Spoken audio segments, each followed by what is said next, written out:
जय श्री राम। हर हर महादेव मेरे सनातनियों। दोस्तों, दानवीर कर्ण के बिना महाभारत की कल्पना भी नहीं की जा सकती और इस बात से इनकार भी नहीं किया जा सकता कि कौरवों के सेनापति कर्ण अर्जुन से भी बड़े धनुर्धर थे, जिनकी प्रशंसा स्वयं देवकी नंदन श्री कृष्ण ने की थी। कर्ण एक परम शक्तिशाली योद्धा होने के साथ साथ बहुत बड़े दानवीर भी थे। श्री कृष्ण भी कर्ण को बहुत बड़ा दानी मानते थे। एक बार श्री कृष्ण कर्ण की परीक्षा लेने गए और खुश होकर उन्हें वरदान भी दिया, लेकिन हनुमान जी ने उन्हें क्या दिया, आइए जानते हैं।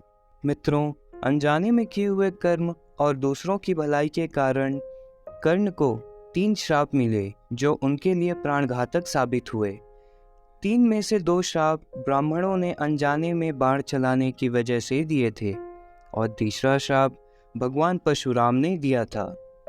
युद्ध भूमि में कर्ण घायल होकर जब अपनी मृत्यु की प्रतीक्षा कर रहे थे, तब अर्जुन ने श्री कृष्ण से कहा कि आपका कर्ण मृत्यु की प्रतीक्षा कर रहा है। तब श्री कृष्ण ने कहा कि कर्ण को दानवीर और वीर होने के लिए हमेशा याद किया जाएगा। तब अर्जुन बोले कि वह सबसे बड़ा दानवीर कैसे हो सकता है माधव। तो इस पे भगवान श्री कृष्ण ने ब्राह्मण का रूप लिया और कर्ण के पास गए। उन्हें देखकर कर्ण ने उनके आने का कारण पूछा, तो ब्राह्मण ने कहा कि मैं आपसे दान मांगने आया था, लेकिन आपकी परिस्थिति देखकर मुझे अब कुछ नहीं चाहिए।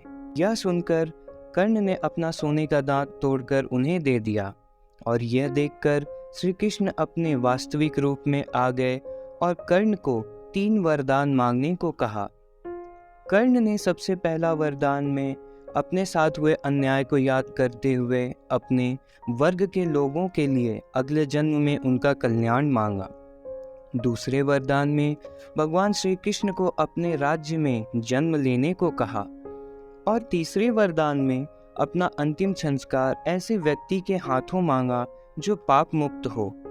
भगवान श्री कृष्ण ने सारे वरदान स्वीकार कर लिए, लेकिन कर्ण के तीसरे वरदान से भगवान श्री कृष्ण दुविधा में आ गए और ऐसी जगह के बारे में सोचने लगे जहां पाप ना हुआ हो, परंतु जो पाप मुक्त हो ऐसा कोई भगवान के मन में नहीं आया। इसलिए कर्ण का अंतिम संस्कार श्री कृष्ण ने अपने ही हाथों से किया और अपने वरदान को फलित किया। लेकिन इसी बीच जैसे ही हनुमान जी को कर्ण की मृत्यु का पता चला तो उनका हृदय व्याकुल हो उठा और वे तुरंत ही युद्ध भूमि में कर्ण के पास पहुंचे और उसके पास जाकर विलाप करने लगे और कहने लगे कि कर्ण, इस युद्ध में विजय होने पर तुम्हें कुछ प्राप्त नहीं होता, क्योंकि श्री कृष्ण के होते हुए तुम विजय हो भी जाते तो कंगाल ही हो जाते।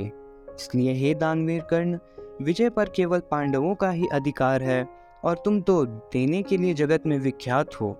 और कर्ण को वरदान देते हुए हनुमान जी ने कहा कि स्वर्ग लोक हो या मृत्यु लोक, वीरों की सभा में तुम्हारा नाम हमेशा खड़े होकर और आदर के साथ लिया जाएगा।